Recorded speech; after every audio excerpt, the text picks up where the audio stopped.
Hi, I'm Kevin Riley, the editor of the Atlanta Journal-Constitution. Welcome to this year's AJC Decatur Book Festival.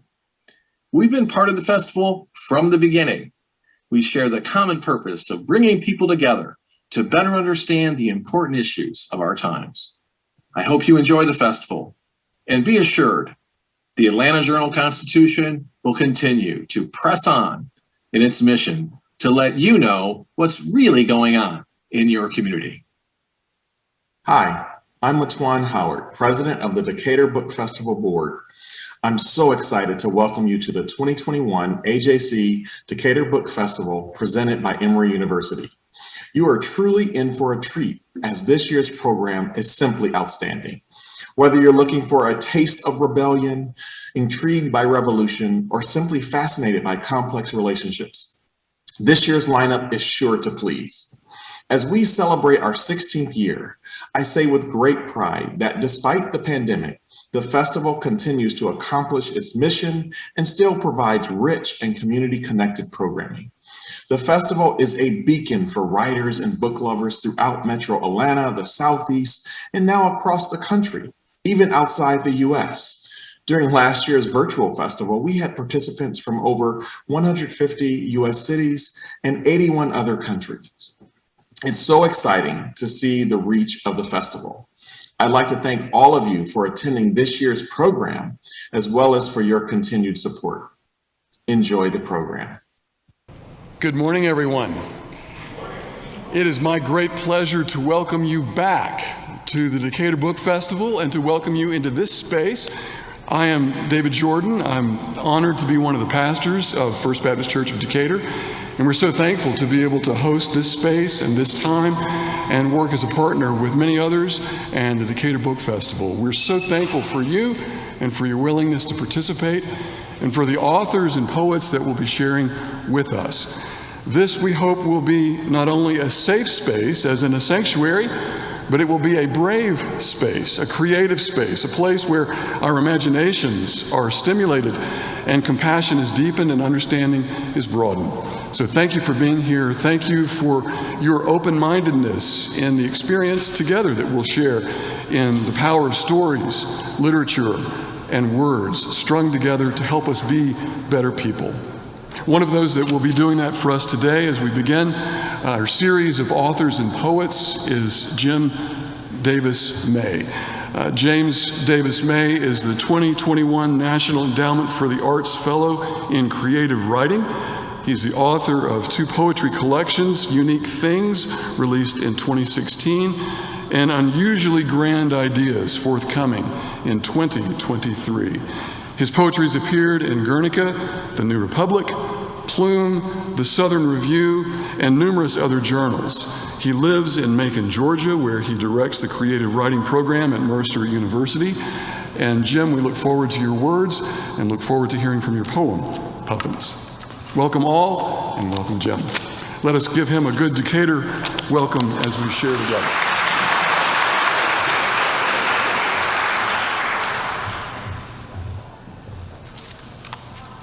Good morning, everyone. So a poet's job description more or less breaks down into 2 tasks, naming occasions to mourn or lament and finding things to be thankful for, things to praise. I'm going to start with the mourning. The Decatur Book Festival and the poetry world are both reeling from the death of Camilla Aisha Moon, a beloved professor at Agnes Scott College and an amazing poet. Get her collection, Starshine and Clay, and you'll see what I mean. We're thinking of her family, her colleagues, and of course her students at this very sad time. As for praise and thanks, I'm so glad to see your faces, or at least half of them. Not half of you, just half your faces. Anyways, the Decatur Book Festival has been a crucial part of my life for 15 years, and I'm grateful to Joy Pope, Rosemary Magee, everyone on the board, and anyone who's ever volunteered to be a stage captain or bring water to the booths during the book fair. Especially having worked some of those booths, I was very grateful for the water. I'm going to read just one poem. Its title is Puffins. I brought a prop, like the bird. which may seem like an odd choice given that the closest puffin nesting site is about 1,700 miles from Decatur Square. Really, though, the poem is about how when we experience something powerful, we have this innate desire to describe it to other people. And I think ultimately much of literature is about just that impulse. So this is Puffins. They don't so much flap their wings, but slap the air, as if having a panic attack, which makes sense. They prefer the water, plunging 300 feet for small fish, collecting them with their barbed tongues that work like angler chains, their clownish beaks growing walrus mustaches of limp herring. My wife, daughter, and I sailed an hour to see their colony of rocks and burrows, where they were hatched and return annually. So many separate flights and landings that they overwhelmed us and the island. Beehive traffic patterns, but more chaotic. And then from that swirling cloud of action, a memory emerged. One my daughter says is her first with me. I was driving, she was in her car seat, and because I wanted to be fun and not myself, I kept the windows down, even as we hit 60, and the little cabrio filled with pages of a book I had forgotten I placed next to her. So the car turned into one of those sweepstake booths, where money spins like confetti or blizzard snow, and the contestant has to grab as much as possible. Except this was poetry, and it was flying out the window. Whole pages ripping from the spine into somersault and spiral, and we were laughing hard, a contrail of stanzas behind us, words, all those words flying around us, above us, away from us, and on to other people, or no one at all. We were happiest, it seemed, when the boat pulled away, the birds wheeling more and more indistinct, while we began to describe everything we'd seen, the flights and frenzy, as if the whole point of these tiny voyages were to find things that will make us retell them to each other. And maybe it is. Thank you.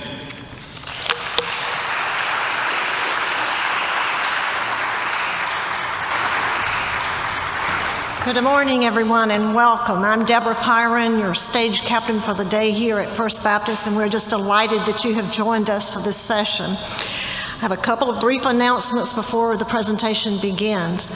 First, Carol Anderson will be signing books immediately following this session. That's going to take place in the signing tent that as you exit the sanctuary, it will be just to your left.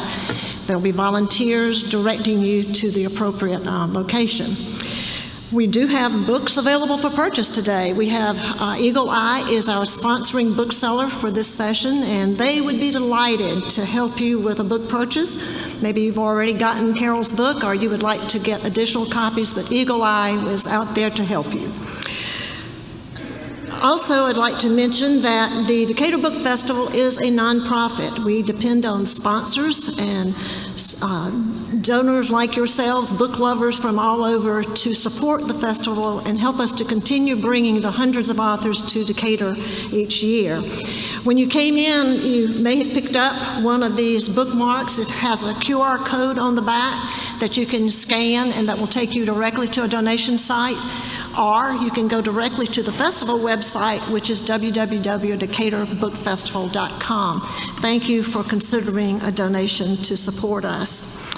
Now, if you will just take a moment and locate any device that has a ringtone and turn it off or silence so we can enjoy the presentation without interruptions. And at this point, please welcome to the stage Rosemary Magee, who is going to introduce this session.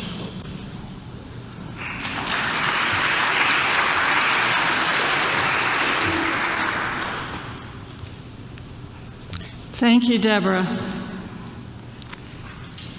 To make a book festival, it takes faith, hope, and friends. And the greatest of these is friends. A true community, those who write, those who read, those who organize, those who volunteer, those who are here in person, those who are online, and those who are part of our community.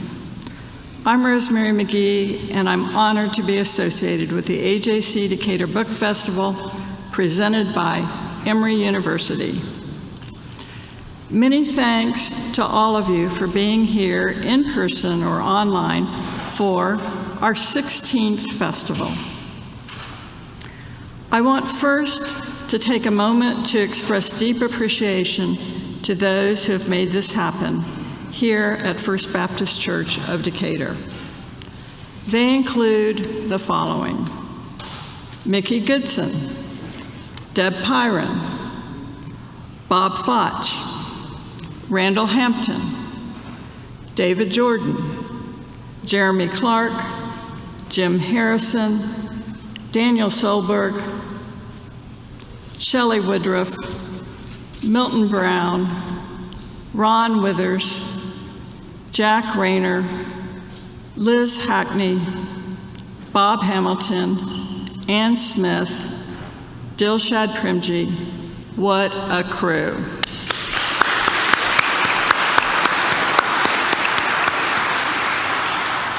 Just want you to know I'm about to become a Baptist.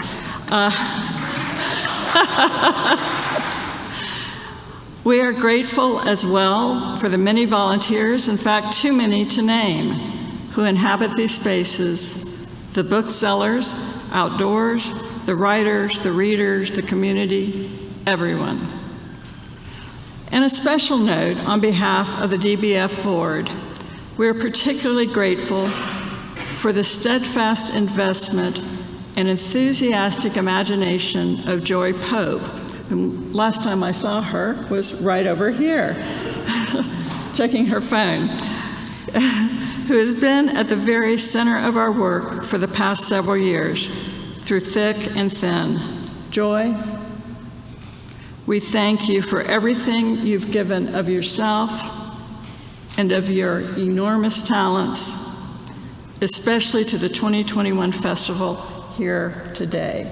Thank you.